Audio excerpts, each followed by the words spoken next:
have been seeing a lot of news stories about people claiming to be with ICE agents or different federal agencies doing immigration enforcement and just straight up robbing people. The woman was working in a store and a guy came in with a mask on, said he was an ICE agent, zip-tied her to the counter, and then robbed the joint for $1,000. Public Defender Thomas Leaf pulls back the curtain on America's broken immigration system. From ICE raids to illegal detentions, he's exposing the hidden injustices most people never see and the shocking truth behind how our country treats the people trying to find a better life.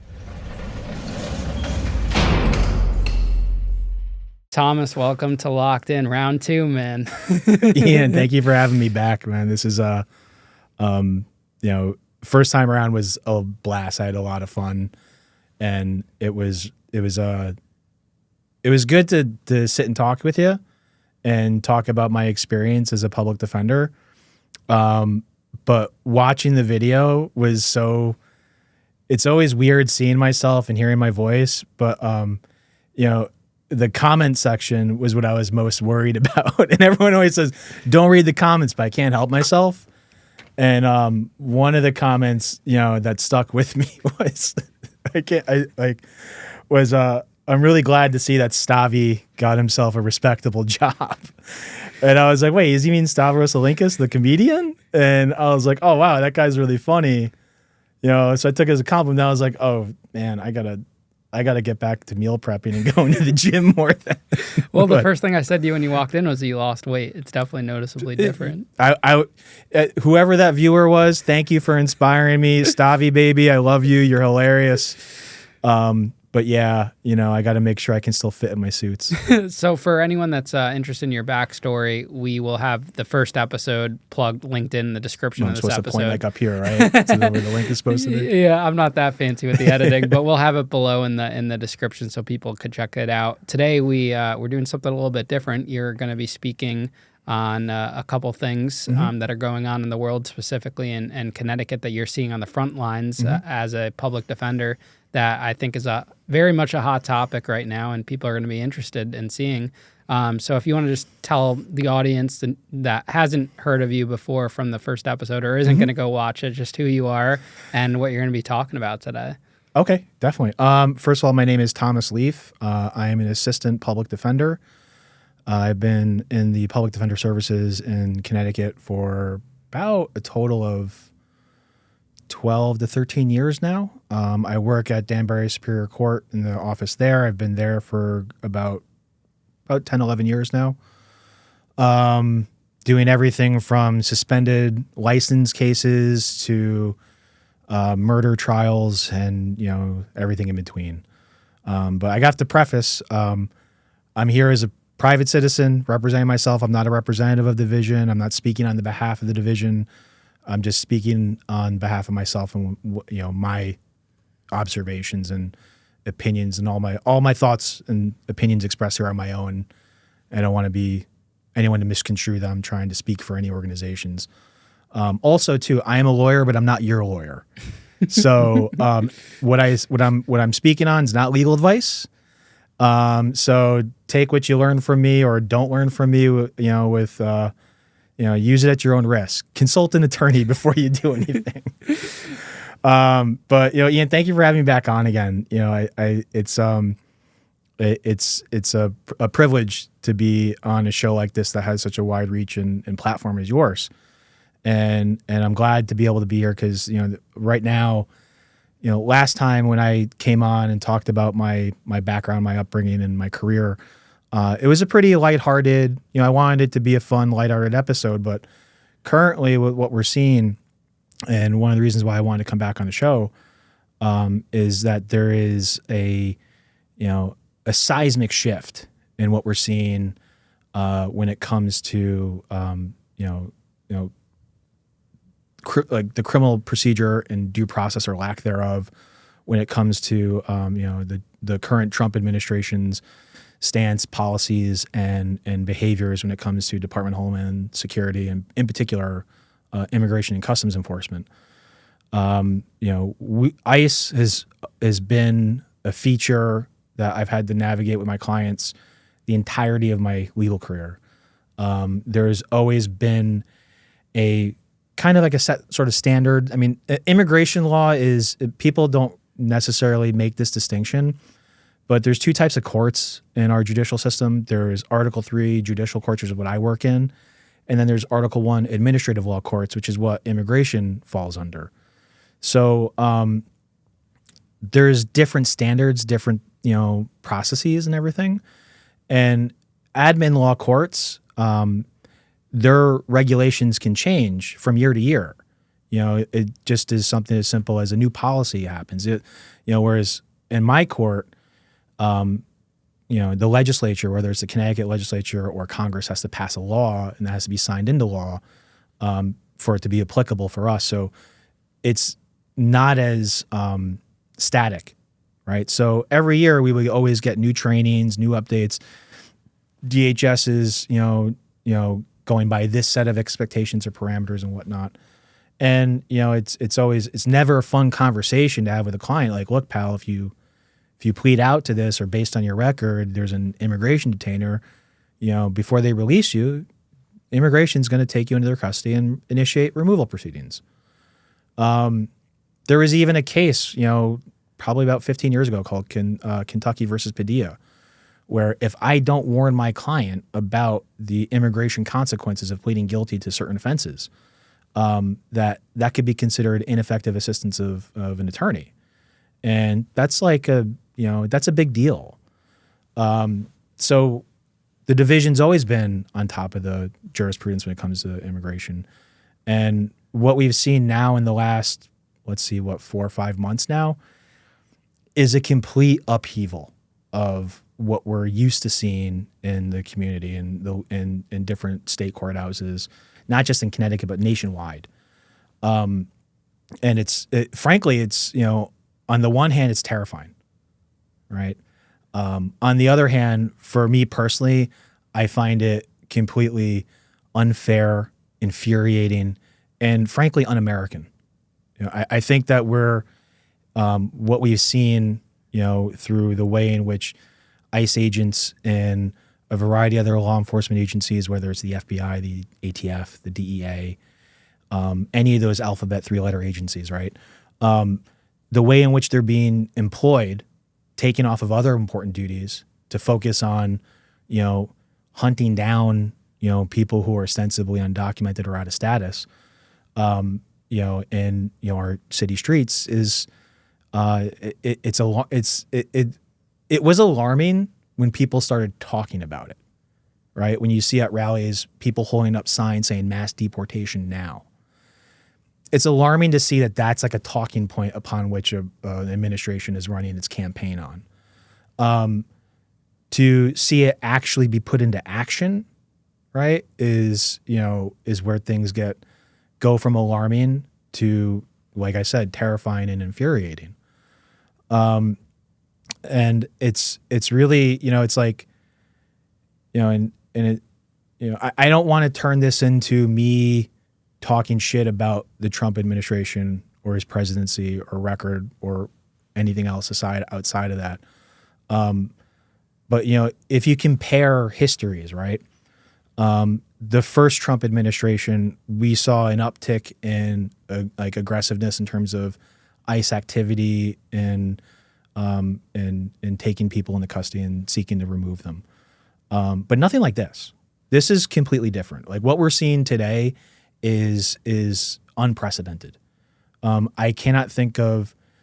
There are a few examples I can think of that might be analogous, but only as a metaphor. Nothing like this policy that's being enacted by, Kristi Noem and Pam Bondi. She's the Attorney General and Kristi Noem's the head of DHS. Their policy at the direction of the president and Stephen Miller, what their overall grand strategy is and how they're going about doing it is never been done before, as far as I'm aware, in the United States. But to compare, right? You go back a couple of administrations. You go back to Barack Obama, right? People, want to, we remember presidencies in a certain way, right? People have, if you're on the left side of the spectrum, everyone wants to talk about Bill Clinton was like the greatest president of all time. But, I remember him a little bit differently. Like my lived experience through high school watching that presidency unfold was a little bit different than how people describe him. Just as, people on the right want to, turn, Ronald Reagan into, a saint. Whereas, I lived through Reagan and I remember it a little differently than how we do it. So we mythologize, past presidencies and administrations. That's fair. That's normal. That's human. But, an aspect of Barack Obama's presidency that I think oftentimes gets forgotten is that immigration was a big deal when he was president for both terms. And he was very aggressive in having people deported, right? Like there was, I think if you tally up the numbers of people who were removed from the United States for immigration purposes during Barack Obama's 2 terms, I want to say like the total is more than at least the 2 previous administrations before him, if not the 3rd.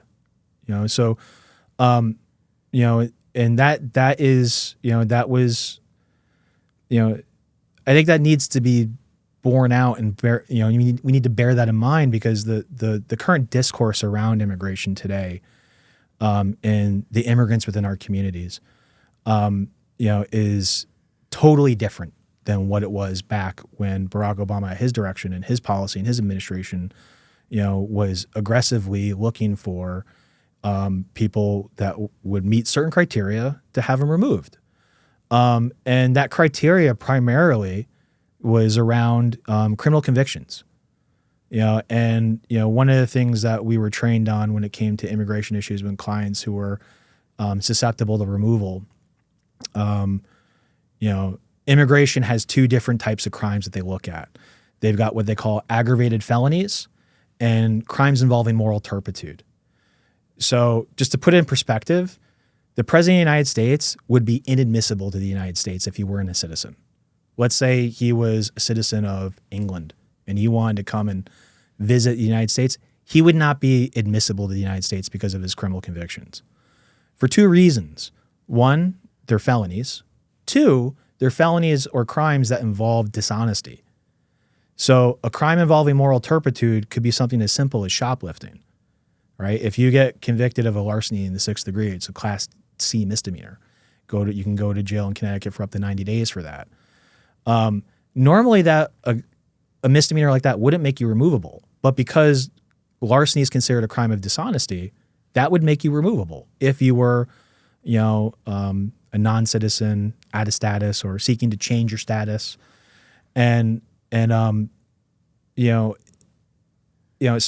when I was working with people and they're pleading guilty to certain crimes, and we would talk about what their immigration status was, I was able to say to them, look, you can expect X, Y, and Z to happen, right? Like you can, someone's going to confront you about this, and there's going to be an order of removal possibly, and that was at least that was fair, at least you knew what the rules were, where the out of bounds is, how much time is on the clock, whereas today there are no rules, there are no standards that are being adhered to. I mean, whether it's issuing orders that are just on their face unconstitutional, like just depriving people of any due process whatsoever. That's something I wanted to, make sure we talk about. But it's there are just certain norms and practices that are expected, that you're expected to follow in a court of law, whether it's an admin law court or an Article 3 criminal court or civil court. There's practice book rules, there's statutes, there is the Constitution that you have to, abide by. My job as a public defender, as a criminal defense attorney, is to look at what the police did and say, hey, was there a constitutional violation in this search? Was this a legal stop? Was this statement induced in a way that violated my client's Fifth Amendment right against self-incrimination? And these are all things that you're seeing on a daily basis just get completely, not even like thrown out the window, but like gleefully shredded, torn up, spit on, and stomped out in the ground by, you know, people in DHS and ICE. And I've been a little excited. I got to try and like pace myself here, but you know, I don't know if there, you know, in terms of like where, you know, it's when you like, you know, the other day, like there like ICE has conducted their operations in Connecticut. Connecticut, anyone in the administration would say Connecticut's a sanctuary state, that there's sanctuary cities in Connecticut, which is like, to me, like, you know, that's just a sanctuary state, sanctuary city, whatever. It's a meaningless term to me. What does that mean? Because we see all this going on between New York City and the government and everything like that. Yeah. So, like, a sanctuary city, I guess, you know, it depends on who's using the term.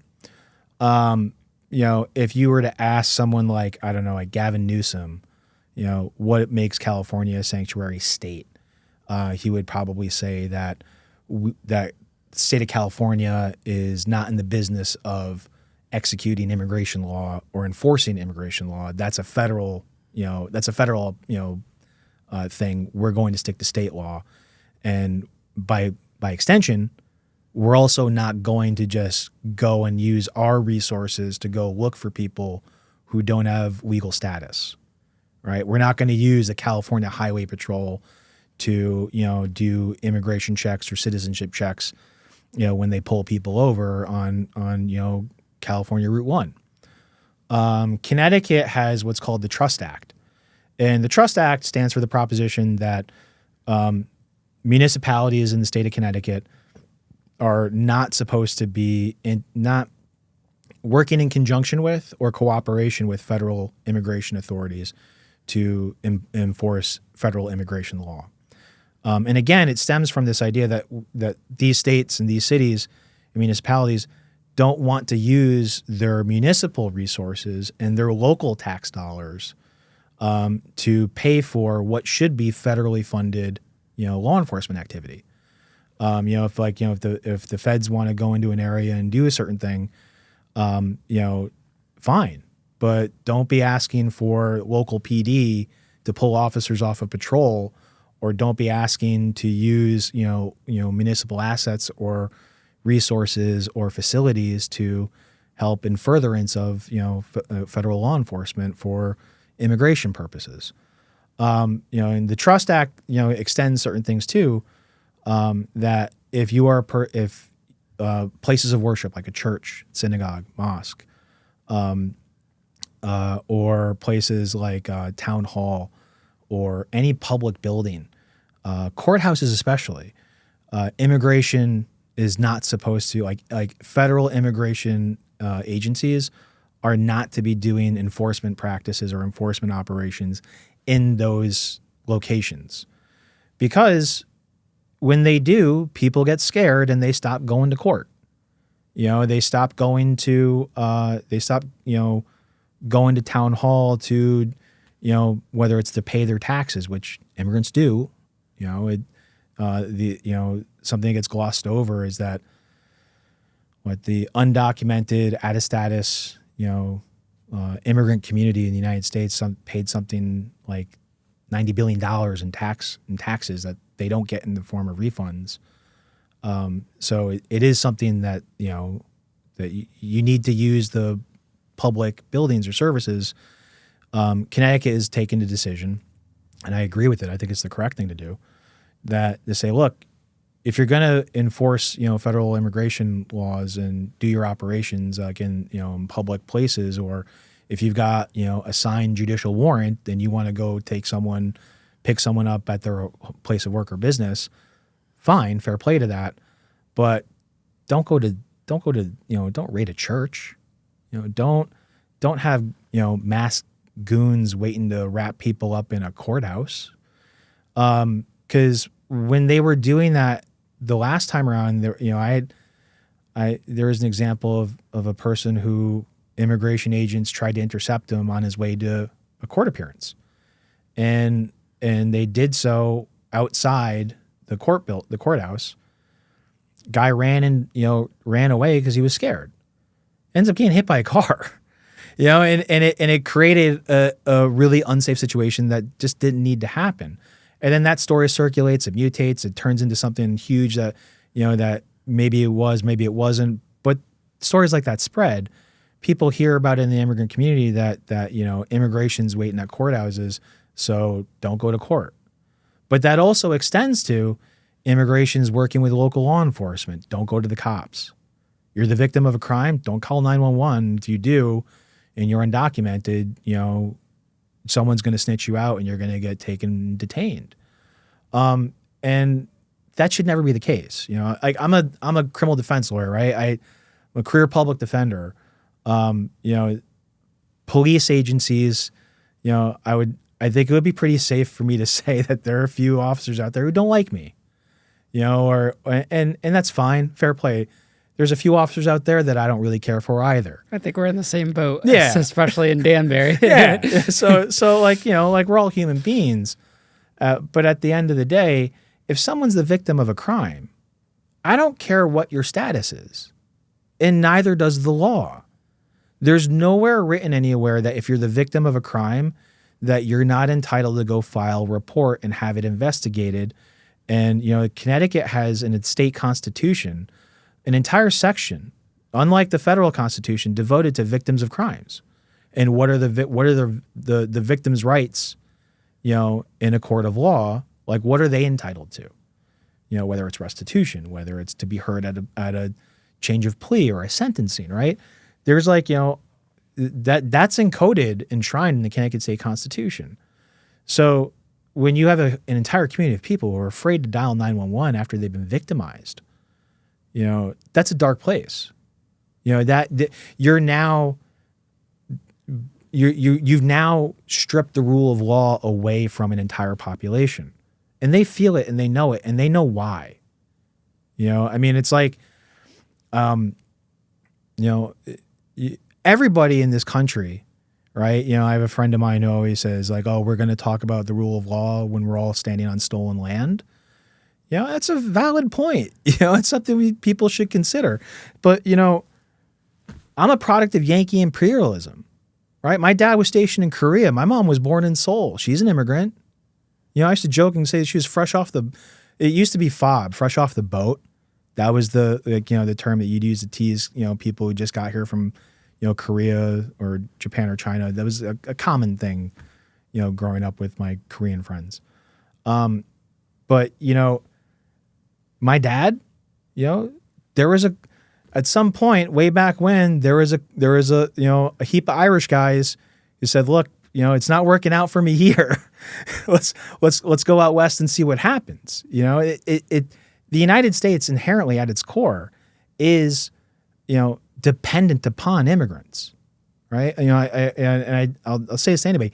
America is nothing without immigrants. Well, we look at how Trump reversed the order about in the hospitality fields, the farms. Like my dad's a caterer, and he explained what happens when you go after the immigrants that are working the farms. No one else wants to do those jobs. Yeah, it's a sad indictment of our society when the only thing that we can summon as a defense for people working out in the fields is that, well, leave them alone because no one else will do those jobs.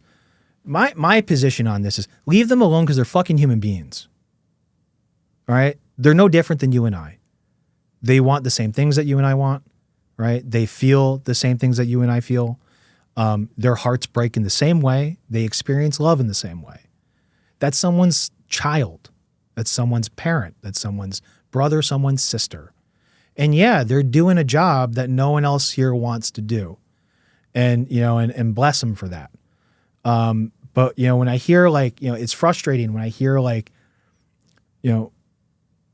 people who live in my social strata, people who are I came from a family of means. I was very, watch the last episode. You'll learn all about how I was a lucky kid growing up. But things like housing, food insecurity. I grew up in a world where I wasn't scared of the cops, right? And the immigrant community doesn't get those luxuries. And when I hear people speaking from privilege, it drives me crazy because they're always like, well, who's gonna do the landscaping jobs? Who's gonna pick the food? Who's gonna do this? It's like, yeah, great questions. Fine, right? But like, acknowledge their inherent humanity first, please. Right? Treat these people with some modicum of dignity. It's the least you can do. And when you see, like, when I see people talking about, like, was it the new one? I mean, they call it alligator Alcatraz, right? It should be called alligator Auschwitz, because it is by every definition of the word. If you look up concentration camp in the dictionary in any way, that's what that place is, right? It's a place where people are held indefinitely in detention without criminal charge, with no representation, no access to due process, and are subject to removal, right? And I want to be careful about being hyperbolic. Maybe some people's minds, I've failed that test already. But growing up as a kid, right? You learn about World War II, the Holocaust, the rise of Nazi Germany, and the Third Reich. And, and growing up in the age of like the burgeoning internet, and you get the first IRC chat room flame wars or debates on Facebook about this versus that. There's always this like kind of like this rhetorical rule that the first person to use Hitler loses the argument, right? Because as soon as Nazi Germany and the Third Reich and Hitler, they're like the evilest of the evil, right? They're like, you can't, they're incomparable to anyone else. But, and fine, fair play to that. All right. But I'm not saying that Donald Trump is Hitler. That's not the statement I'm making. The statement I am making, however, is that the pattern and steps and the process that Nazi Germany followed to get from the fall and collapse of the Weimar Republic to full-blown death camps being, populated by deportees, because that's what they were called, right? It wasn't, there was a gradation, right? They started here and ended here. And on that line of continuity there, we're like right here. Like if this is where the beginning is, we're like in that continuity when it comes to talking about mass deportation, removal of people. There's something like what? I want to say like around 500,000 undocumented people from Ireland in the United States. Ain't none of them getting rounded up, right? I remember growing up in New Haven. New Haven likes to, boast its Irish pubs, right? There was a whole bunch of Irish pubs in New Haven because there's a pretty strong Irish Catholic community in New Haven. And for a time, all the staff of all those pubs were kids from Ireland. And they would come over, and they weren't coming over on work visas. They weren't coming over on, they were all coming over on either student visas or tourist visas. And they were all overstaying their visas. And they were all working under the table. They were all working outside of like work authorizations and all those things. And they weren't using ITNs to pay taxes. They weren't, and half the time, when the bar is closed, they're getting blind drunk and getting into fights in Chapel Street. And New Haven PD would never arrest them because all the guys who did extra duty at the bars knew him, right? I'm not going to, oh, that's shamey. He's fine. He'll sleep it off. Call him a cab because Uber wasn't a thing yet. But, so when you see that people who are being, the population that's being targeted, it's a very specific population. And they're all people from Central America and South America. All right. And they're being removed not to their country of origin. Because there are some countries like, I'm trying to stay organized, and I know I'm ranting a lot here. I'm beating your ears off with this stuff, but being a person with autism, I get on these things and I go, and I'm trying to, keep it salient. But, one of the things that people I hear all the time saying, I see a lot of people in social media who are Trump voters who are saying, this isn't what I voted for. To which I say, no, it's exactly what you voted for, right? There's no surprise here. This is the policy that's being embraced today is exactly the policy that was being campaigned on. It is word for word, line for line, straight out of the Project 2025, playbook, if you will. And so people should not be surprised about what's going on.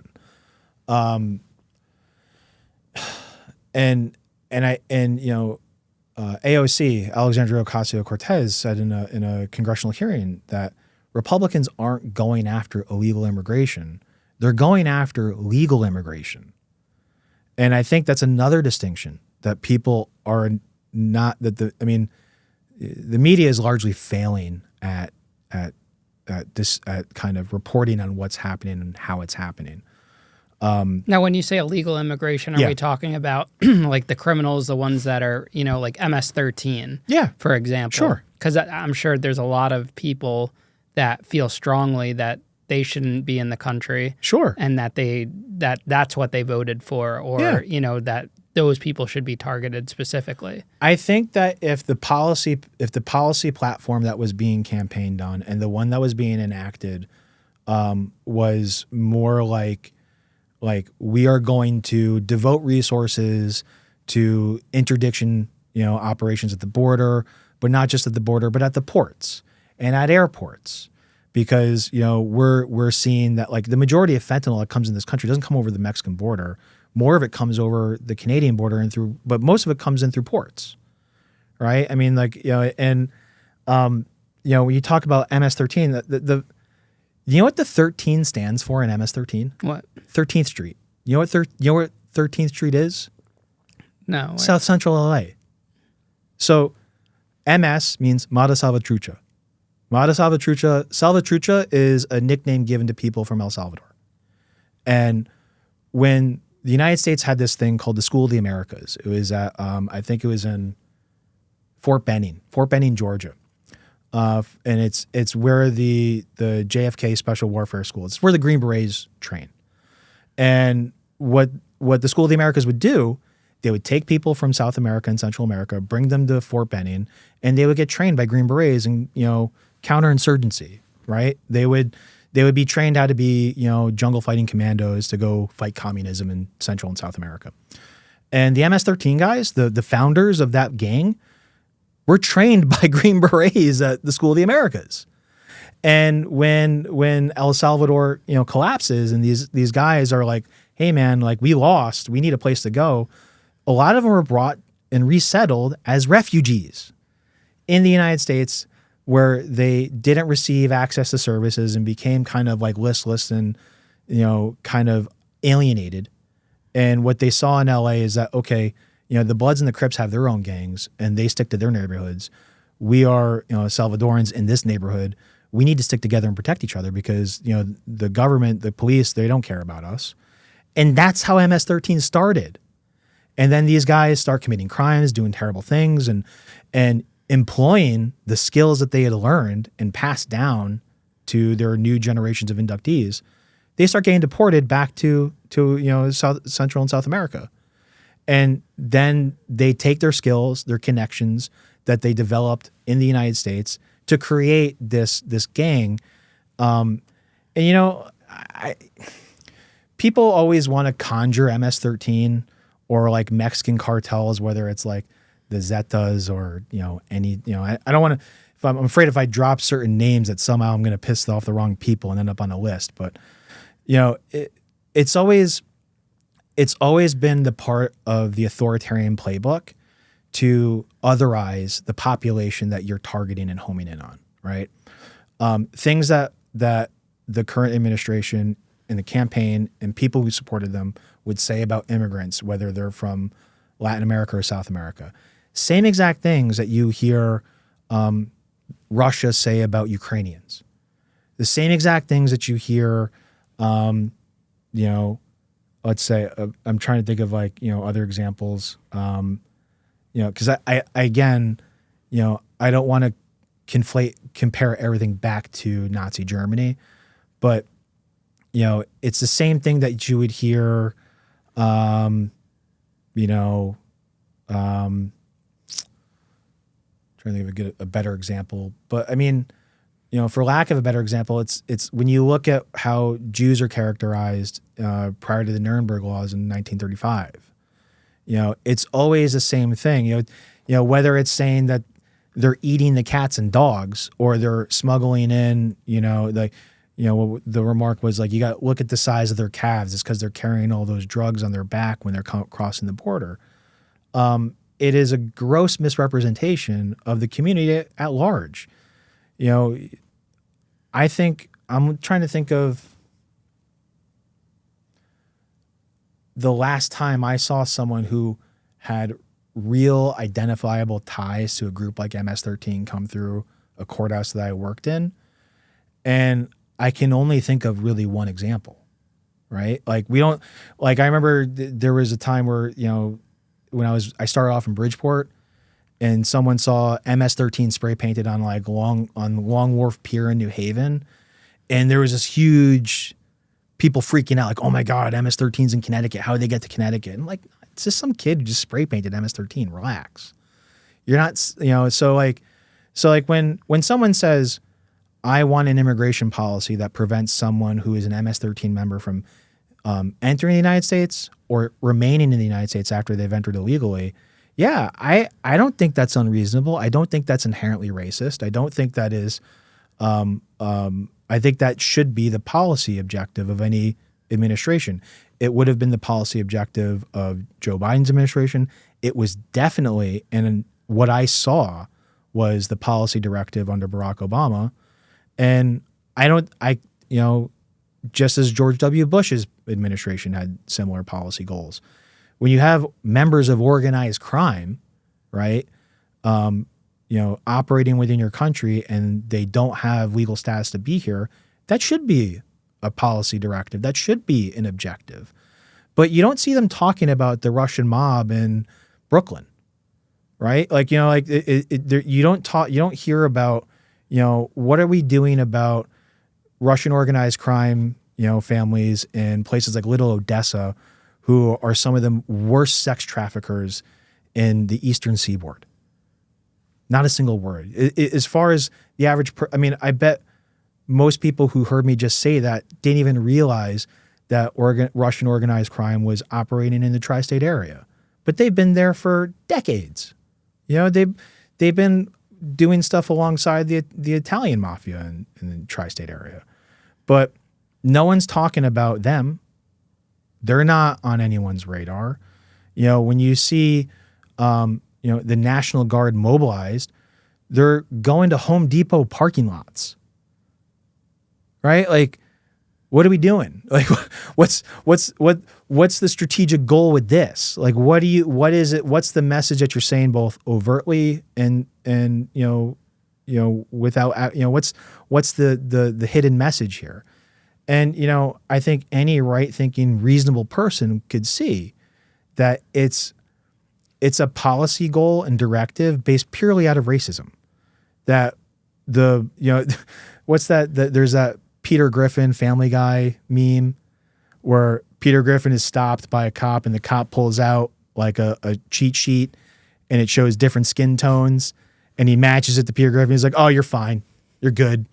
Like you're right on the line, Mr. Griffin. Like so don't go tan too much." But that meme is literally what they're doing. Like they're targeting people who are, just brown skinned, right? And they're targeting people who English might not be their first language. Now tell us about some of those situations that you know of firsthand, because if there's individuals that think they're just targeting the criminals, you're here advocating for the ones that aren't the criminals, the ones that are the part of the legal immigration system. Yeah. So when AOC said that the Republican Party is targeting legal immigration, what she meant was there's a thing called protected status, right? There are people who are here on what they call compassionate parole or protected statuses. So, for example, Cubans, right? There was a whole contingent of Cuban refugees in Miami. most of them came out strong for Trump too, by the way, right? Like Latinos for Trump, that was a Cuban-led movement. And that movement was centered around Cubans who were, who left Cuba by any means possible. And there's no legal means to immigrate from Cuba to the United States. And this gets into another detail too when it comes to like refugee status and claiming asylum. These people were here, they had protected status, and they just got a text message through like the DHS app that people who are going through the legal process of getting their status changed, they just get a text message one day saying, your protected status has been removed. Your compassionate parole program has been terminated. Which, in a text message, that person went from being an undocumented person with legal status in the United States to being an undocumented person now subject to removal without protected status. And guess what? If you get removed, they're not going to send you to Cuba. They can't. There's no diplomatic relationship between the United States and Cuba. But CCOT, where they're the prison and where they put Kilmar Garcia Abreu in, that's where you're going, right? That's where that's what's happening. And as a part of that message, the implied message is remove yourself before we do it, right? Self-deportation, self-removal. That's basically you want to make conditions so difficult and so miserable that people just throw their hands up like it's not worth it. The juice ain't worth the squeeze anymore, and leave. So you have people, and this is why we're seeing this is something like I said, this is unprecedented, right? We are seeing hundreds, if not thousands, of examples of people who are going to immigration court. People who are on electronic monitoring, people who have an assigned immigration, officer that they're supposed to check in with. They have, immigration court dates where they get to update the judge on where they are in the process of getting their naturalization process done to get legal permanent residency.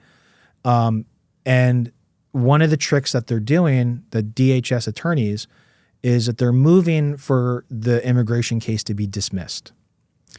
Now, it is normally a dismissal is a good thing, right? Like in the criminal world, you hear dismissal, that's better than an acquittal, right? If you're charged or dismissed, you're legally entitled to say you weren't arrested. If you're charged or dismissed, you might even have legal recourse to sue the agency that arrested you, because a dismissal means that there was no probable cause to support the charge. In the immigration court sense of the word, having the immigration removal proceeding dismissed says to the immigrant, oh, the government's no longer seeking through this process to process you or to decide that you're going to be removed or not removed or granted, residency or continue on with your protected status, right? And when you have protected status, by definition, you showed up, you declared yourself, you applied for this, and you were found worthy in the eyes of immigration and customs, and you were granted this. And and to keep that status, you got to behave yourself. Getting arrested if you got arrested, you could have your protected status removed, convicted or no, right? Like, protected status can be conferred upon someone who's a human trafficking victim, right? The Trafficking Victims Protection Act. That is for people who were illegally trafficked into the United States for a variety of purposes. Mostly it's for prostitution, but a lot of the guys that Linazine liberals like to say that they care so much about who's going to pick the food, a lot of those guys were trafficked in. Coyotes are human traffickers by definition. That program grants and confers upon you protected status, and all these people are getting their protected status taken away from them. And what Republicans are doing is saying, look at all these illegals. 5 minutes ago, they were legal, dude. Like you just made their status illegal by having your attorney say, we want this dismissed. And the person who is the subject of the removal proceeding or the immigration court proceeding doesn't have the wherewithal to object to it. And most people go to immigration court, don't have an attorney because it's an Article I court. You're not exposed to jail time, ironically. So you're not entitled to counsel, right? The whole, you have a right to an attorney, that only applies if you're facing jail time.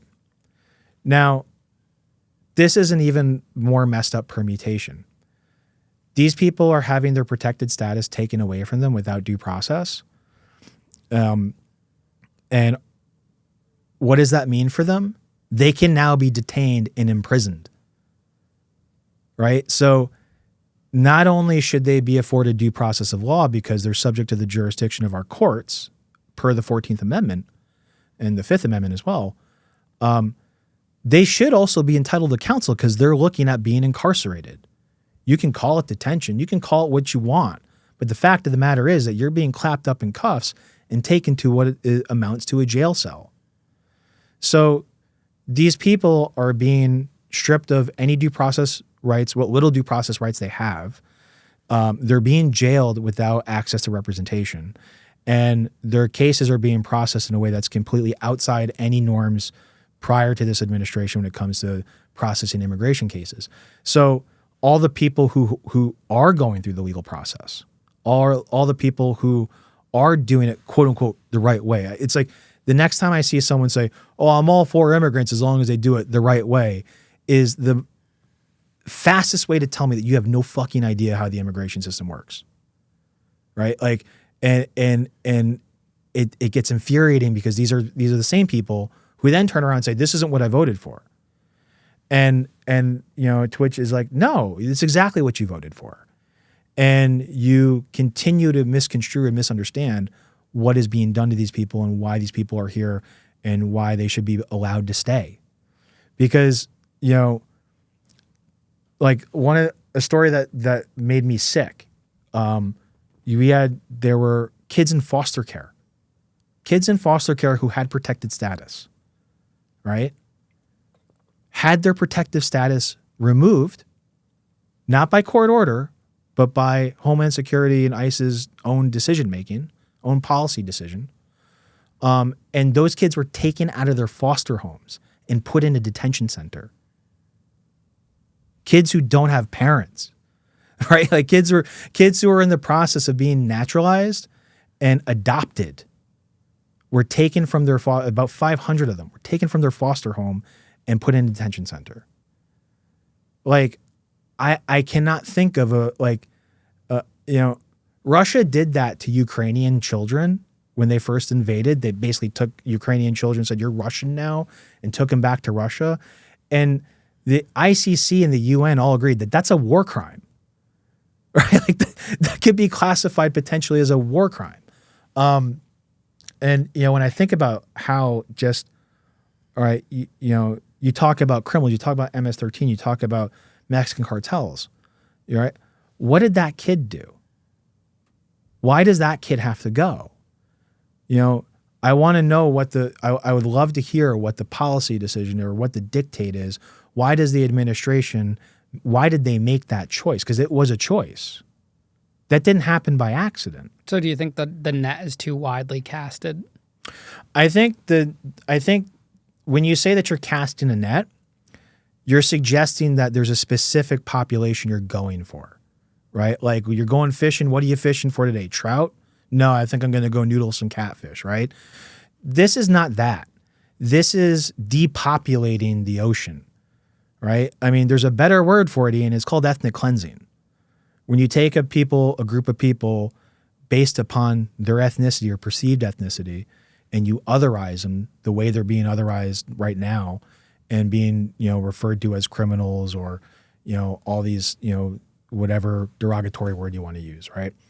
And you are seeking to remove them en masse. You don't really care where to. You just want them out of here. And your sole criteria is based upon the color of their skin. And people are going to say, oh no, they're not going by skin color. I'm like, yeah, okay, all right, sure, all right. Like, acta non verba, right? Words, not deeds. You can say what you want, but what am I going to believe, you or my lying eyes? When you see, people when you're going to work sites and detaining people and you're, the only language that you're trying to speak to them in is Spanish, you can say what you want, but it's no different than, that would be like, a fugitive slave patrol saying, no, this isn't about, whether or not they're black. Like, yeah, okay, pal, sure. Like, it's just, there used to be at least like a level of disingenuous that I could at least say, well, at least you're trying to be polite about it. Now it's just blatant. Now it is just in your face. And not only is it in your face, but people are gleeful about it. Like going back to Alligator Alcatraz or Alligator Auschwitz, when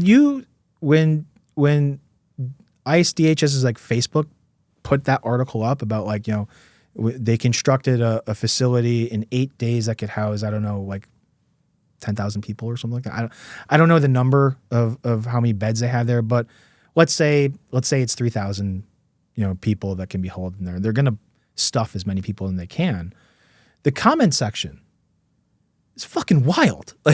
Like everyone's like, ooh, gator bait. Oh, I can't wait till hurricane season starts and all the gators go and eat them, right? Like it is like people gleefully celebrating, the destruction of a group of people that they have been given permission to hate because they've been allowed to dehumanize them in such a way that they don't even conceive of them or think of them as a human being. Do you think it's because those individuals are mischaracterized in general by the press? I mean, yeah. We hear the common line, Yeah. This goes back to the criminal line, rapist, murderers, Yeah. Coming into the country. Yeah. Do you think that's what the issue is? Absolutely. I mean, the statistics kept on criminal offenses and recidivism, immigrants are way lower than citizens if you like on a per capita basis. The immigrant population in the United States historically and to this day is not a criminal population. It's not the violence that gets associated with them is a myth. It's a narrative. And it is a purposeful narrative, and it's being peddled consistently, whether it's by media outlets or lazy journalists or politicians who are trying to, gain political ground and, gain votes, at the behest of, tech oligarchs, guys like Peter Thiel, as a brief aside, right? Peter Thiel, who is, the guy who's like the surrogate of J.D. Vance, pumped in a ton, just as much money as Elon Musk into Trump's campaign, if not more. But he's also very much in like one of the guys who supported the Heritage Foundation in drafting the Project 2025. I should say allegedly because the guy probably sue me out of existence. But he has a company called Palantir, right? Now, like, that I'm a huge nerd, right? Like, that I'm a huge dork about stuff. But for those in the locked in sphere, Palantir is a reference to J.R.R. Tolkien's Lord of the Rings. It's the stone that, if you saw the movie, Pippin touches it and he sees the big red eyes, Sauron, and and everything. That's a Palantir. And what is the Palantir? It was a stone that Sauron used to corrupt, whoever was on the other side of it, whether it was Denethor or whether it was like I gotta reel myself in because I'm about to go on a totally different tangent. But it is so dark and messed. It's so fucked up to me that a guy like Peter Thiel, who's not stupid, right? Who's very purposeful in what he does and everything he does, chose the name Palantir because clearly that to me says like, you think you're Sauron. You think you're Sauron and you think Donald Trump's Denethor. And you think that you're going to use the Palantir to corrupt him and twist him to do what you want, which is exactly what Sauron did. And now Palantir has a contract to gather up biographical data and generate heat maps of every American citizen. How close they are to doing that, I don't know, but the thought terrifies me that they want to basically have a dossier on every single person in the United States. And that's what Palantir has been contracted to construct and do, to create this database, which is like the most ridiculously dystopian Blade Runner thing I can imagine. So, I mean, but going back to, you asked the question, do you think that these people are being mischaracterized? You know, like, I mean, it absolutely is a mischaracterization. You know, I mean, that's the hallmark of racist stereotypes. You know, everyone always likes to say, well, stereotypes come from a place, right? But, you know, at the same time, stereotypes, as basic, low-level, superficial bullshit that they are, they don't just come from a certain thing, but the purpose that they serve is to be a weapon, right? Stereotypes are weaponized against people all the time. You know, whether it's on a low level in grade school or a policy level. You know, why else would you say that Haitian refugees, who were legal immigrants, might I remind you, they had applied for asylum, were granted asylum, and were moving into and integrating within this community in Ohio, a completely fictitious story, completely made up. I think the person who first peddled it is like a known white supremacist. You know, that Haitian immigrants were eating cats and dogs. You know, that they were stealing the neighbors' pets and eating them. And when that gets repeated over, it got repeated in the presidential debate. You know, and it's like, even when you do see the media, you know, grow the tiniest of backbones and say, hey, by the way, the city manager of that town said that that's not true. When, like, how about you just say, hey, man, why are you lying so much?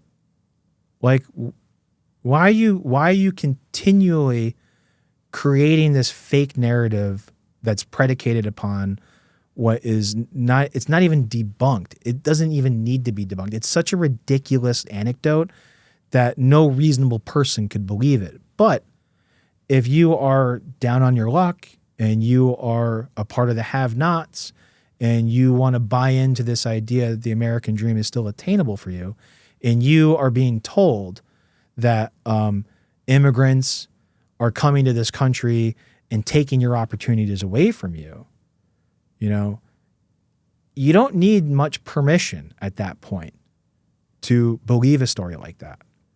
You're just waiting to be given permission to embrace that kind of narrative and then turn it into your own truth and internalize it. You know, that's the process. That's how it happens. I mean, you know, like, my mom's Korean, right? And Korea, there's this narrative about Korea and the relationship to the United States, and that Koreans are taught to believe that they should be grateful to the United States because the United States saved Korea from communist invasion in 1950. But that narrative belies the fact that the United States turned South Korea into a military junta for, 30 odd years after the Korean War. That the South Koreans were told stories about North Koreans, right? That story gets permutated and shared all across the world. And in the United States, it's always funny when I tell people I'm Korean or my mom's Korean, they always ask me, North or South, right? And I'm like, well, where does that come? Like, I used to be like, South, duh. Like, if she was from North Korea, she wouldn't be here. Like, what are you talking? How? Like, think about that question for a second and ask yourself, is that even like an appropriate question to ask, let alone inoffensive? I don't think it's offensive. I just think when the person asks me, I'm like, oh, you disappointed me. I thought you were smarter than that. But it comes from these stereotypes and these narratives that we are taught to think about people from North Korea based upon, whatever the dearest leader's doing, that gets conferred upon North Koreans writ large, and it gives you permission to hate them, right? There's a reason why when you go to basic training and you're taught how to shoot a rifle, that the target is in the shape of a human silhouette. It's to disabuse you from the idea that who you're shooting is a human being. It's just a blank silhouette that happens to have a head and shoulders. And you're being taught to put 2 in the chest and 1 in the head. Don't think about whether or not that kid is some conscript, just like, or some kid who just, joined the military to pay for college. Don't think about, that he's got a mother, and a father who are going to mourn his passing because you just killed him, right? You have to otherize the people that you perceive as your enemy to give you permission to enact violence upon them. And right now, the United States, as a system, as a country, as a state, has a monopoly on state violence. There is no counterbalance to, to quote unquote law enforcement agents, going around and behaving in ways that are completely outside of the norms of any professional code of conduct for any law enforcement agency, whether it's at the municipal, state, or federal level. And by that I mean running around wearing level 3 ceramic plates with assault rifles and face masks. Can you explain that to us, the face mask issue? Yeah. And it's I witnessed who were ostensibly federal agents detain someone outside the courthouse in Danbury a couple weeks ago. There was a raid in Danbury, and I think about 8 to 10 people were taken or kidnapped, as some people like to say. And it was interesting. I when I went out and watched what was happening, there was maybe 5 or 6 people, and they all had one had an FBI placard, another person had, I think, a DHS placard, and the others didn't have placards, but only one of them was wearing a mask. The rest were, had their faces open. One even had a badge on their lapel, right? But then you start seeing groups of guys who look like they could be downloadable operators in Call of Duty, right? Who are carrying like war fighting kit, and all of them are wearing masks. Now it's everybody's wearing a mask. And they're not, you're taught to say, that if you ask a police officer, right, what's your name and badge number? Every department has a policy. It says and it's even in state statutes. Like Connecticut has, I think every state has this same statute, where if you ask an officer to identify themselves, what is your name, what is your badge number, what department are you from, they have to give it. They're required to. And you know better than anyone else that an FBI agent loves nothing better than to say, I'm Special Agent so-and-so from the Federal Bureau of Investigation. That is something that law enforcement is bred to do. It's supposed to be in their professional genes that you go and you identify yourself, because there is an inherent authority that's granted in you in that badge that you carry. That when you are granted the privilege, mind you, the privilege to wear a badge and carry a weapon and have arrest powers over another human being, you have to follow certain dictates and protocols. One of which, you should identify yourself if asked, right? And cops always like to say this to suspects when they have them in detention. I'm not talking about immigration detention. I'm just saying regular old investigative detention. And a cop will always say to you, right? Well, if you say, well, officer, I don't answer questions. I'm invoking my right to remain silent. And the next question from the officer is always going to be, well, if you got nothing to hide, if you didn't do anything wrong, why not say something? Why not answer the question? If you're innocent, then you got nothing to hide, so just answer the question.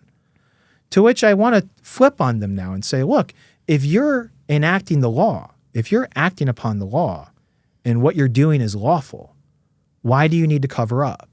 Why do you refuse to show your badge? Why do you refuse to show your credentials? Because and the canned response from, DHS is always, oh, we're seeing agents getting doxxed. Okay, haven't seen a single example of this. No one's produced a single example of any law enforcement agents getting doxxed and their families being attacked. I haven't. Maybe I'm wrong. Maybe it's happening and I'm just not aware of it. But I've been trying to pay close attention to this, and I'm not seeing that happen anywhere. What I am seeing, though, are people ordering a bunch of shit from Amazon, and a lot of this stuff is easy to get. I could go on Amazon right now and I can order a set of Crytek ACUs, the really cool ones that have the venting and all that shit. And I can spend, $50 on a plate carrier, and I can have someone make a patch that says ICE and put it on my back, wear a mask, and go around, tell people I'm an ICE agent. So do you think there's a lot of fake ICE agents running around? It's happening. I think in New York, a woman was working in a store, and a guy came in with a mask on, said he was an ICE agent, zip-tied her to the counter, and then robbed the joint for $1,000.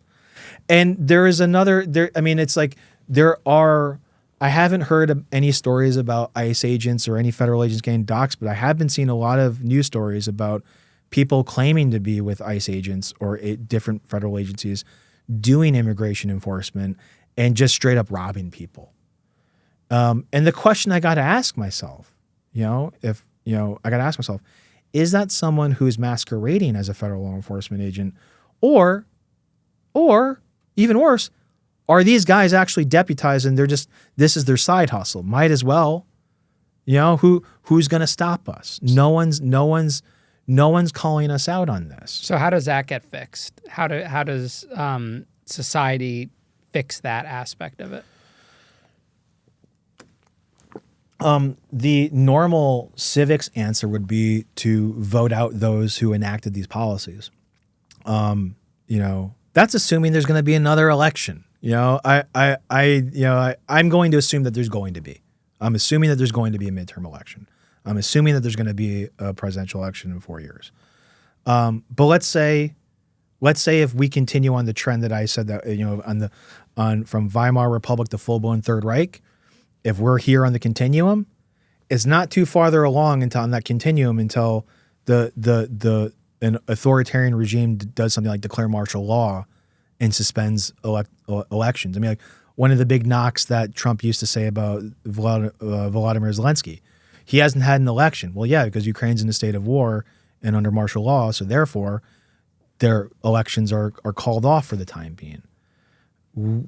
That's kind of, who's to say, Stephen Miller already said we're looking into suspending habeas corpus. When the last time habeas corpus was suspended? I think it's the Civil War. I think there might be one or two incidents, sometime afterwards, but that's not a little thing. So, what do you do to fix it? Ian, how do you fix a problem that we've never faced before? Were I to have a good solution to this, I think what it comes down to is solidarity in the community.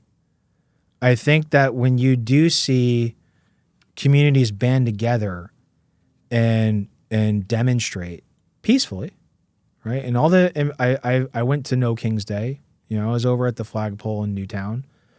It was wonderful. I just got a new dog. It's a puppy, right? I took him down. He had a great time at his first protest. Of course, my dog's name is Bandit, right? And he's a little cattle dog. He's a little goofball. I love the thing.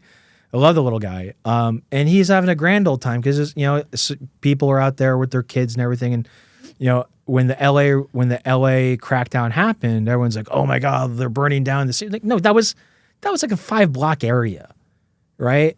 There were protests going on everywhere else that were not only peaceful but effective. When ICE tried to raid that Italian restaurant at dinner or lunch hour in like Calabasas or was it, I forget, it was a Southern California city, and the people, it was like the leftist in me cheered when you just saw the people just come outside and just start saying, no, you're not going to do this. And what did they do? They ran. Because at their core, these people who are if you're going to do this job where you're going to be allowed to wear a mask and carry an assault rifle, right? And you're operating under the aegis of law enforcement, they're cowards. To a man, they're all cowards and bullies. And you can see it in their eye. They're not if when you meet someone on the yard and the way they move and the way they look at you, who's bout it and who's a bitch. Forgive the expression. But when I look at these guys, and women, right? None of them are really about it. None of them are really like they only act hard and get aggressive when they know they have numbers. And they, and it's like, it takes a lot of guts to say, what are you doing to a guy who's carrying, an M4 and he's got 6 mags on his front placard there, and calling in the Marines, it's bad enough using National Guard people to do these things, but making people who enlisted in the Marine Corps and that oath that they make you take to uphold and defend the Constitution from enemies, both foreign and domestic, to me is such a tragic, abuse of those kids. You're watching, there was a story about a group of guys, 3 brothers, all of them immigrants, all of them in the Marine Corps, watch their father get the snot kicked out of him, beaten down, humiliated, in the streets in front of everybody, beaten, abused, and, disappeared, and his sons are members of the Marine Corps. You're seeing people, there was a story we were talking about before we started recording about the guy who just got deported to Jamaica, right? Because he was born on an army base. By that logic, my sister, were she still alive, could potentially be under this current regime deportable. What are you going to do? Deport my sister, send her back to Germany because she's born on an army base in an army hospital? And they're saying that it's, you're not a citizen because that's not U.S. sovereign territory, which is the jurisprudence of that comes out of Guantanamo Bay and the torture cases out of there too. The question is whether or not army bases are U.S. sovereign territory, and are you entitled to, due process of law? But I was always under the impression that if you're born to a U.S. citizen, through that process, I'm a citizen because my dad's a citizen. My mom was a naturalized citizen. But if this current administration's thinking about birthright citizenship, is carried through, then they could justifiably seek to have my mom denaturalized. And then by dint of that, question whether or not my citizenship is valid. And again, I just thought, you give me a great deal of latitude, Ian, and I appreciate that. But to go back and try and answer your question, how do you fix it? What do you do? Community organizing is critical, but also too, the onus of dismantling systems of oppression do not lie with the oppressed people.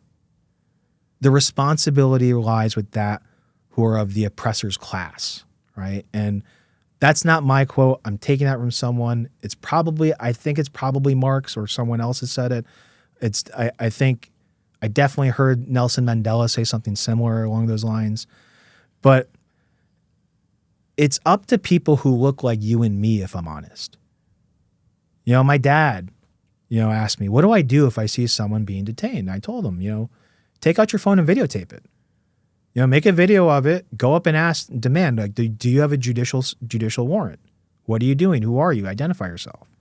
Because I tell you now that if one of these goons who's kidnapping someone off the street in the city of New Haven turns around and sees, my dad, Freddie the Leaf, in his Atticus Finch summer suit, hoofing his way over to court, elderly white guy with glasses and walking with a cane, challenging you, he's going to think twice because he's conditioned.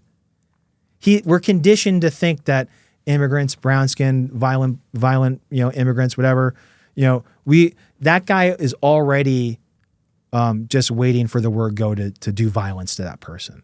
But he hasn't been conditioned to do violence towards someone who looks like my father, someone who looks like you, someone who looks like me. Even though, I identify as an Asian person because I'm half Asian, I'm half Korean. I didn't grow up eating kimchi for nothing. But if I'm honest, I get treated with all the privilege of a white man. And, I think that if you're going to combat systems of oppression, or you're going to resist what's going on, white people need to decolonize their mind, is what it comes down to. White people need to confront the fact that white privilege is a real thing, and that white privilege doesn't mean that you didn't struggle. What it does mean, though, is that no one ever tried to take something away from you because you're white.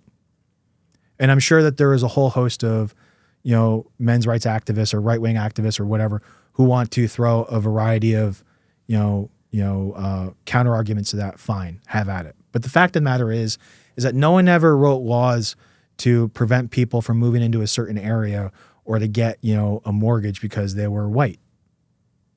It's never happened. When, I think the last time you could think of, maybe people discriminate against Irish people when they first got here.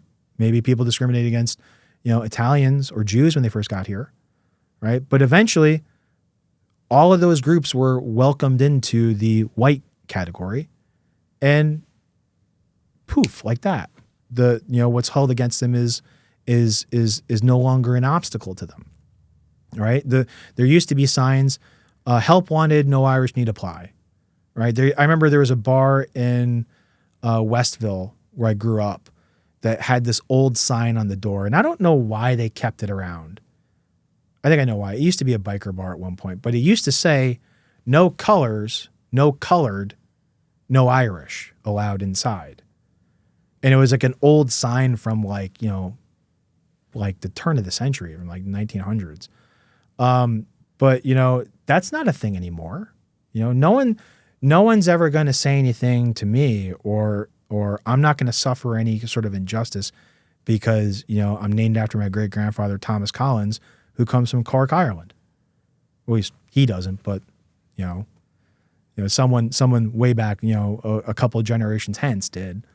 But it's funny. My mom, though, had to put up with a lot when she came here. And, when you are given permission to dehumanize a group like immigrants, whether they're from Central America or South America, the only way to combat that is that people who are not the target of that kind of thinking have to be the ones to stand up and say, this is wrong, right? People who look like you and me have to stand up and put ourselves in jeopardy and stand in front of the vulnerable people and say, if you're going to get to them, you got to go through me.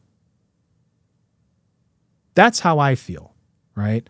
I'm not going to say that you or anyone else should feel the same way. That's how I see it, right?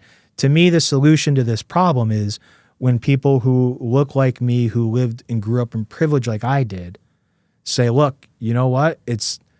This is a moment where I have to stand up for what's right and protect people who can't.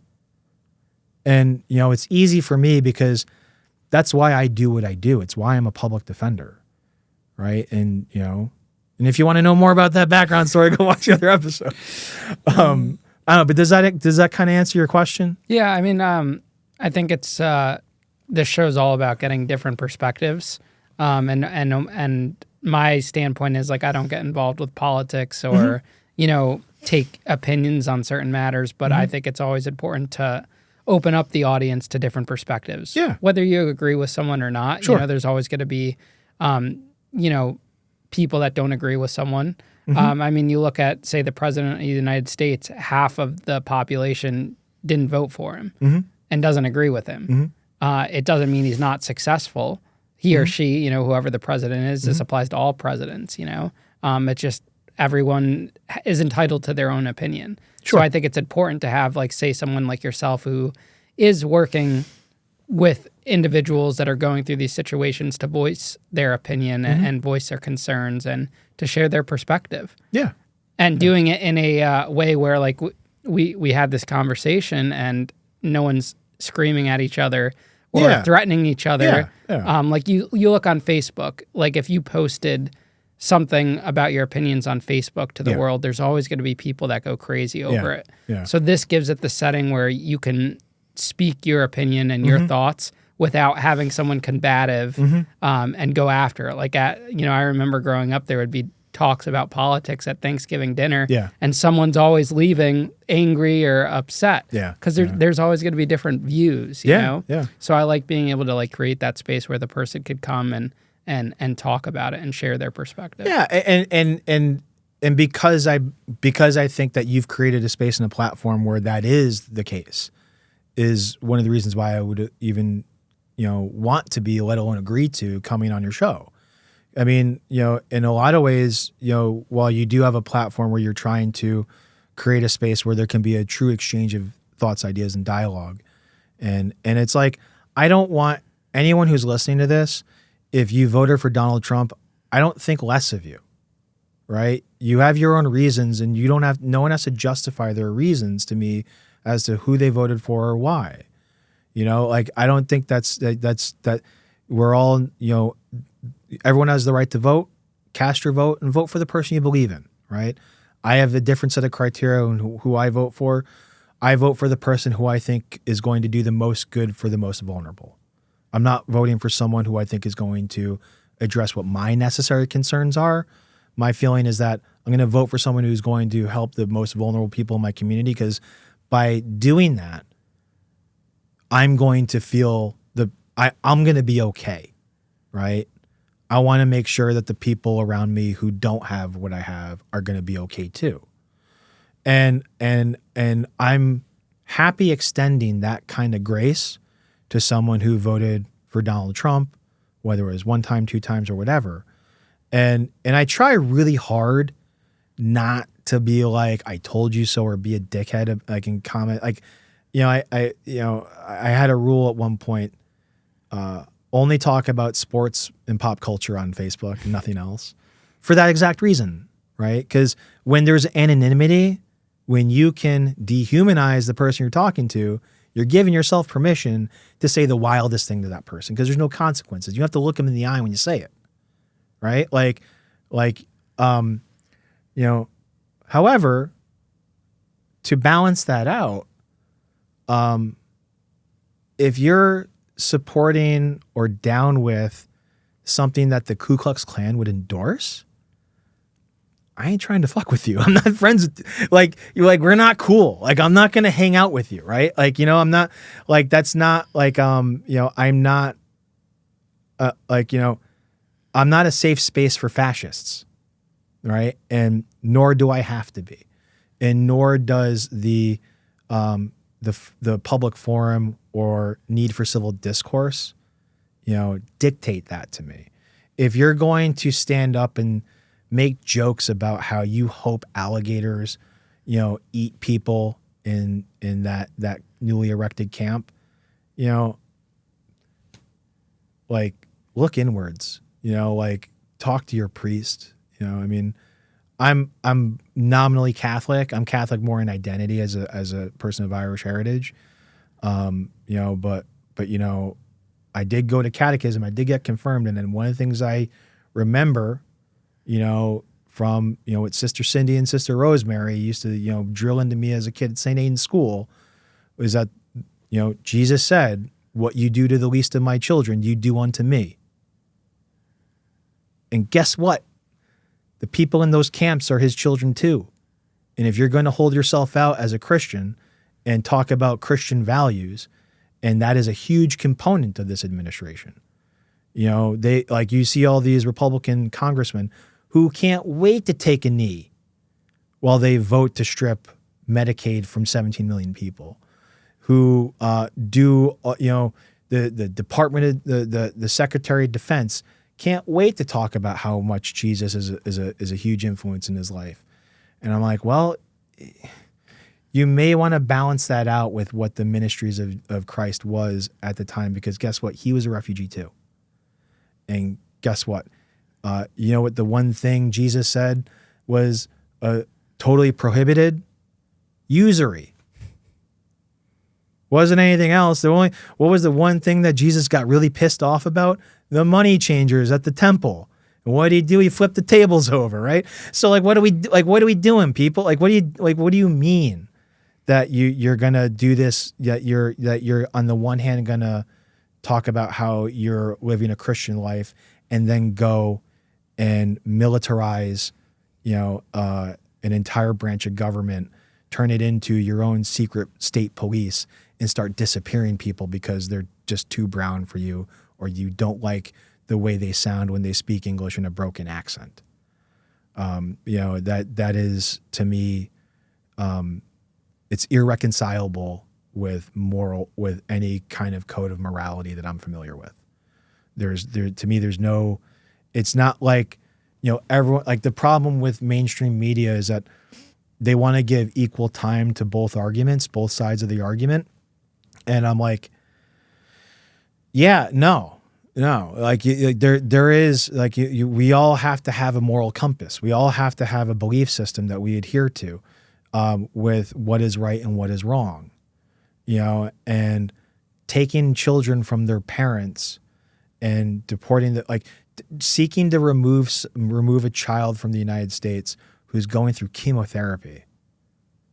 There is no justification that you can give me to say that that's okay.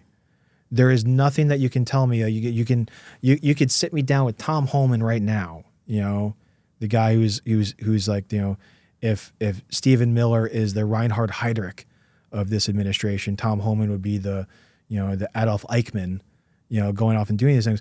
There ain't a single thing that dude's going to tell me that's going to convince me that what he's doing is moral or justified, let alone legal. People want to talk about going back to the due process question, right? Like birthright citizenship and due process of law are the most settled legal questions you can think of in jurisprudence. It is not, when I was in law school doing con law, we never even really stopped to talk about, birthright citizenship and due process of law under the 14th Amendment and the 5th Amendment. And the 14th Amendment is unambiguous, right? It says all persons, meaning every single person subject to the jurisdiction of the United States is entitled to due process of law when they're facing the deprivation of life, liberty, or property. Now, I would argue that under the 14th Amendment, people who are looking at potentially being removed and potentially being detained, even in an Article I immigration court, should also be entitled to legal representation. And for a while, there was legal representation for people who were facing detention under the same exact principle that if the state can lock you up, you get a lawyer. How is that unreasonable? What's the problem with that? Someone explain to me why that's not okay. We always like to talk about how, right-wingers talk about American exceptionalism, right? And American exceptionalism comes from Alexis de Tocqueville's book about America. And they always get it wrong. When Alexis de Tocqueville talked about American exceptionalism, he's not saying America is exceptional in the sense that it's better than everyone else. He's saying that America is exceptional because it is the sole example of this sort of thinking about, how we should self-govern, as opposed to all the other, we were unique and different at the inception of this country. We were far from perfect. Look at the third, fourth, and fifth verses of the Star Spangled Banner. There's a reason why we stop at the first after the second stanza, because Francis Scott Key had some pretty horrific views about black people. And that's okay. We don't need to be perfect, right? Good doesn't have to be the enemy of perfect. We're supposed to be a nation evolving and improving, right? Like we started off where black people were considered 3/5 of human.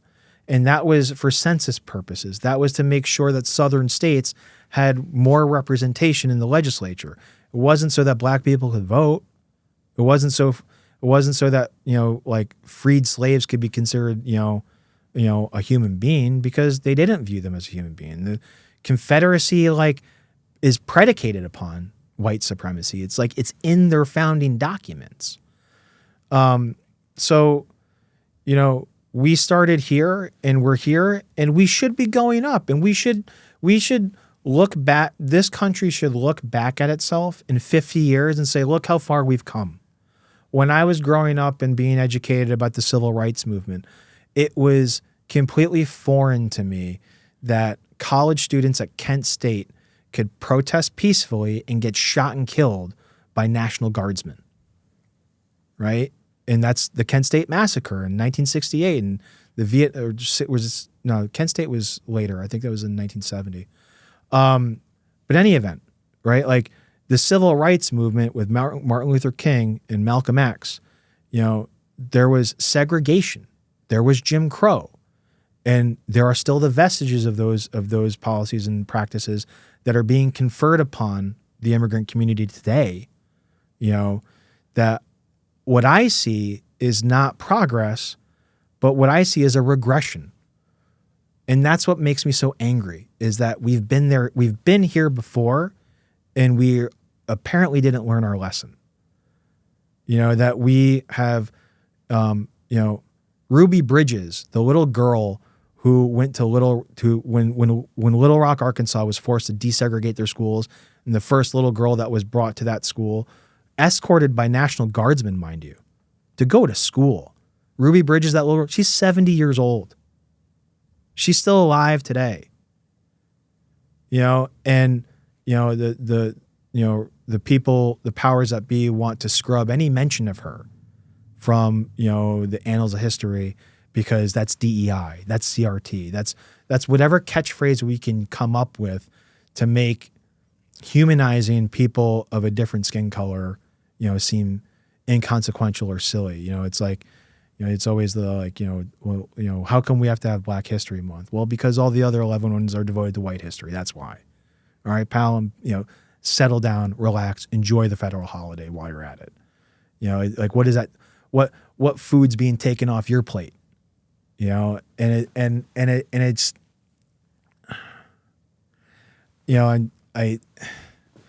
it's just, I grew up being taught and understanding that fascism is bad, that fascism is an ideology and system of governments that is more reprehensible than monarchy, right? Like, when you think of fascist regimes, you think of Nazi Germany, you think of Mussolini, right? You think of, Viktor Orban in Hungary. You think of Nicolae Ceausescu in Romania. You think about, my cousin, Kim Jong-un, right? He's not my cousin, but but my mom's last name is Kim. But there's, we Koreans, we only have like 4 or 5 last names. But I mean, like, those are authoritarian, dictatorial, Vladimir Putin. These are authoritarian, dictatorial, fascist regimes. And when you have the current administration demanding loyalty tests, or demanding that people account for what they're doing and how they're using their time, and, oh, by the way, we want to see your social media, right? I've never been scared to say anything in public, right? I'm not scared to voice these opinions right now to you, even though that you're going to broadcast it to a fuck ton of people, right? And, I hope I dressed up nice enough for the whole thing, but at the same time, what I'm saying right now would put me in a category of people that the current administration wants to deport. You have, the president of the United States sitting with the president, or it was a Bukele, and he and double downs on it later on, saying, well, we have some really bad, nasty people in this country, and I'm looking at ways to getting rid of them too. And by virtue of the fact that I am standing in opposition to the regime, and I'm voicing my discontent, and I am saying that what they're doing is wrong and it has to stop, puts me in that category now. Now, do I think anything's necessarily going to happen to me? If you asked me 5 years ago, I'd be like, no one's going to do anything. No one's going to say anything. I'm not going to get a knock on the door. But people who've been posting literature around their neighborhood about what your rights are in Spanish when ICE comes knocking on your door have gotten raided, have had their door kicked in and home flashbanged, because, and then some DHS, was it Homeland Security Inspector, HSI, it's like everyone needs a fucking, 3-letter unit, right? Like a lot of 3-letter units. Yeah, everybody needs to have their own little special club when it comes to like, who gets to point guns at people. And why? How come you're posting these posters? Why are you doing this? Why are you saying these things? Your friend and mine, Hassan Piker, right? He gets detained coming in from, U.S. citizen, very outspoken, way more, brazen in his beliefs than mine, and has a huge, massive platform. He's eating Joe Rogan's lunch right now. And he comes in from a flight and gets sent to secondary, inspection through customs and is put in a room where people are being detained, and some of them are being let out to be either removed or denied entry. And he's a citizen. And he made it abundantly clear. The only reason why he was put in that room and made to wait a couple hours and made to miss his connecting flight was so that someone from immigration, someone from customs can look him in the eye and say, we know it's you and we know who you are. And it was meant to intimidate him. Like, what kind of Orwellian 1984 bullshit is that? The fuck, dude? The guy's a podcaster. He streams on Twitch. Like this isn't like, Sam Adams and the Sons of Liberty. It's like he's not like a sleeper cell. It's just, no, he's a dude on Twitch who, that kids like to watch, while they're playing video games or doing whatever. You're funny, Thomas. Listen, Thomas, I appreciate you coming on today, man, and sharing your perspective on this. I appreciate you giving me the time, Ian. For what it's worth. It's again, like I said, it's a privilege to come on and speak to you. I think what you're doing in the giving a voice to the voiceless with people who are post-conviction, post-release, and trying to reintegrate with the community is that's yeoman's work. That is work that, talk about a job no one wants to do, right? That's a population no one wants to stick up for, and I think you do an admirable job doing that. So I appreciate you giving me the time and space to talk about things. And again, I'm a lawyer, but I'm not your lawyer. And all the things that I've said are my own beliefs and opinions and not that of any other agency or group of people. I'm just speaking from what I know and what I see. Not another 3-letter agency. No. But and there was a lot too. There was some other things I wanted to get into as well, like for like local things. But maybe there'll be an episode 3. Who knows? We'll see how the views do. Sounds good, Thomas. Thanks again. Thanks again, Ian. I appreciate it.